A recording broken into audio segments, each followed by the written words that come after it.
It's time now to sample Suzuki's all-new futuristic street fighter, the B King. What's a B King, you ask? Well, essentially, it's a stripped-down, bare-knuckles Hayabusa. After all, delivering the B King's power punch is the same all-new, liquid-cooled, fuel-injected 1340cc inline 4 as the 0 to 60 in under 3 seconds Hayabusa. However, unlike Brother Busa, the B King does come with a selectable drive mode that allows riders to soften the power delivery with the flick of a switch, thus improving its hard-hitting manners in the wet. Other notable features are a fully adjustable 43mm KYB fork, dressed with very trick radial-mounted 310mm rotors. Out back, you'll note the beefy swing arm, and there's no missing those under-the-seat pipes. So what's the B King like to ride? Well, according to this week's road tester, it floats like a butterfly and definitely stings like a bee. Well, Paul, Suzuki calls it the B King, but I think it's more King Kong because this thing is right in your face. It's a monster. It's you know, a very, very muscular piece of machinery. No question about it. What was your first impression? I know when I first saw it, I went, wow, big and beefy, but you know, once you start to ride it, it doesn't feel big and beefy. What was your first impression? Well, fully loaded with gas, it's 550 pounds, but it's very light on its feet, extremely maneuverable, and it's not for the faint-of-hearted. If you are hammering this in first, second, and third, you better be paying attention because it is seriously, seriously fast. Clearly, by the smile on your face, this bike is capable of going. What about stopping? Those brakes are pretty impressive looking. They're extremely good brakes.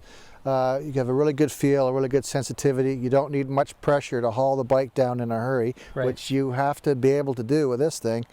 One of the things I would like to see on it is ABS. Suzuki has ABS on its other models, and on a seriously powerful bike like this, you'd like to see that. Of course, they have the A and the B mode, which the B mode is for slippery or rainier conditions, but ABS would be very helpful as well. Right, so in terms of getting into some rain or something like that, then it's just a matter of switching over to a different mapping, and that... Different mapping, you'd have less power and less torque, and you'd be less likely to break that rear wheel loose. Right.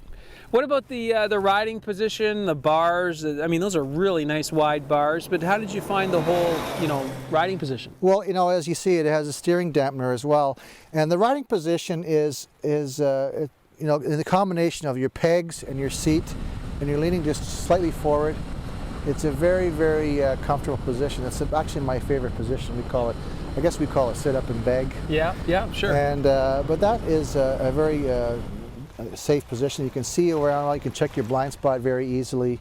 It's a comfortable position. What about the cockpit design? I got to say that's one of the most unique cockpits I've seen in a long time. It's pretty cool. It is pretty cool. I really like the big tack, and it's very easily visible. You have a digital speedometer, which is very visible, and have all the lights, buzzers, and bells, which are easily visible. It has a 16-liter tank, though. Right. I'd like to see have at least a couple of more liters for range, because it is a comfortable bike. You can ride it a long distance. Right. So, you know, it does seem to me that it's a very single-purpose bike. That it doesn't look like there's any opportunity to put really any luggage on this. It'd be very hard to get a tank bag on this. It's a real single-purpose bike. What is that purpose, and who's this bike for? Who's this bike for? Somebody who doesn't mind being a little showy. Yeah, I could see this being in your face. It's an in-your-face bike, and somebody who has some experience riding bikes with a lot of horsepower and a lot of torque. And this bike, again, it has 108 foot-pounds of torque at 9,500 RPM. And I can tell you, but that torque comes on very quickly. Very, very quickly. So somebody who has some experience, you certainly wouldn't want to put a beginner on this bike. Right. Well, Paul, there's still a little bit of light left. I could say maybe another 2 hours of riding time. Are you into it? Let's get out there. Nice job. Thank you very much, Dave. It was fun as usual.